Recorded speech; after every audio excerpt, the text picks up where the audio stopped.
Bonjour à tous. Alors je voudrais aujourd'hui revenir encore une fois, parce que c'est très important, sur le mot logique du nom du mouvement équilibre, justice et logique. Alors je vous le redis, beaucoup de gens contestent ce mot, m'ont dit mais qu'est-ce que c'est que ce mot, qu'est-ce que ça vient faire en politique, etc. Et je vais pouvoir démontrer rapidement que le mot logique, d'instaurer le mot logique en politique, est finalement très logique. Pourquoi ? Parce que dans la politique, même dans la politique, il y avait une logique. Je m'explique. On va dire, remontons un petit peu dans le passé très lointain.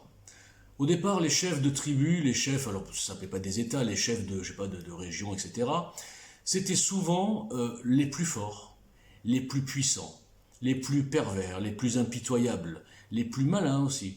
Donc ça, c'était les qualités qu'il fallait pour protéger sa tribu. Parce que le truc principal était la survie, bien sûr, mais surtout la protection, dans un environnement, on va dire, assez hostile, hein. On n'était pas là en train de calculer le taux de TVA et des trucs des détails. Donc, c'était ça. Ensuite, bon, effectivement, il y a eu les rois, etc. Donc là, le pouvoir était transmis par le sang, comme on l'a actuellement d'ailleurs dans la première partie de France. Et peu à peu, la politique s'est intellectualisée. Voilà. Et là, on est rentré dans ce qu'on appelle les concepts, l'idéologie, et des espèces de lignes tracées de certains courants, qui avait un pack, on va dire, idéologique, qui se transformait par des mesures, par des décisions sur divers domaines, qui allaient toujours dans le pack idéologique global. Donc ça, c'est la logique qu'il y a actuellement. Mais pour moi, elle est complètement illogique. C'est d'ailleurs pour ça que personne, aucun parti ne peut s'appeler logique, sauf EGL, et vous allez voir pourquoi. Aujourd'hui, on retombe, en tout cas depuis quelques temps, dans une période qui commence à être un petit peu hostile. On sent de partout des antagonismes, des guerres quasiment de religion, on peut le dire, des guerres de civilisation, des confrontations entre des gens venus d'ailleurs qui ont des codes différents et des gens qui sont sur place, qui sont tétanisés, hein, qui sont un peu embourgeoisés, qui sortent de 70 ans sans la guerre, sans la misère et tout. Donc quand ils voient des gens qui n'ont rien à perdre, ils ont peur. Hein. Je parle des Français, on est comme ça, qu'est-ce qui se passe? Bon. Ça veut dire que, qu'est-ce que veut faire EGL? EGL peut démontrer, devant n'importe qui, que sur 80% des domaines de décision de la politique et de la gouvernance et de la direction d'un pays donné, la logique s'impose. Il y a des logiques qui sont hors idéologie et que personne ne peut contester, aussi bien que 2 plus 2 font 4. Voilà, alors ça on peut prendre plein d'exemples, hein.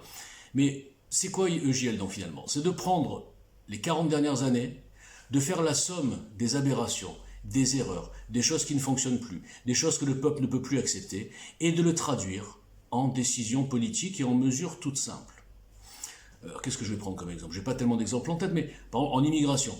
En immigration, il est logique de dire que quelqu'un qu'on accueille dans notre pays pour, admettons qu'il soit un vrai réfugié, hein, admettons, il y en a très peu, qui fuit la guerre, ou qui fuit je ne sais pas quoi, on l'accueille dans notre pays, il est logique, et j'ose le mot, que cette personne respecte d'autant plus les lois, les mœurs, les coutumes du pays qui l'a accueilli. Ça s'appelle la reconnaissance logique. Hein, bon. Je peux prendre des exemples comme ça, il y en a beaucoup. Oui, un autre exemple. Imaginons, je prends des cas désordonnés comme j'ai l'habitude. Hein. L'histoire des squatteurs, là. Vous avez vu les squatteurs?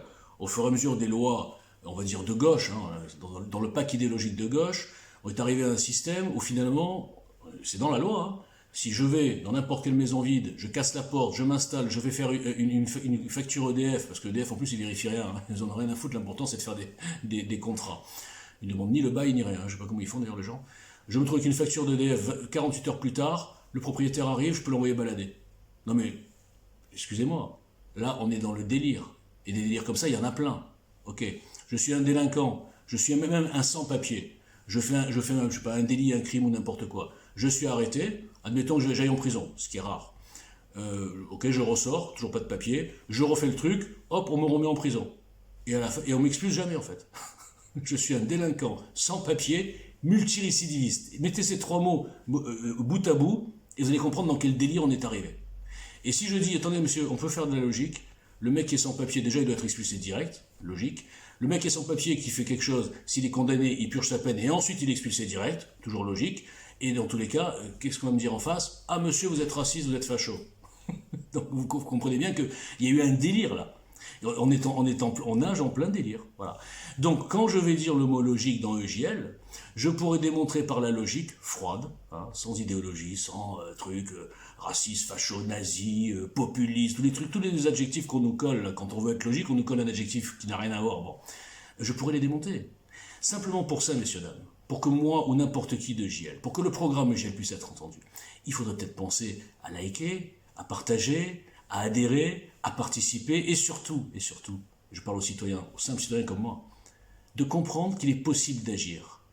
Se lamenter, rouspéter, commenter, tout le monde peut le faire. Agir, je peux vous dire qu'il y a une grande différence entre les rebelles numériques et les rebelles qui veulent agir.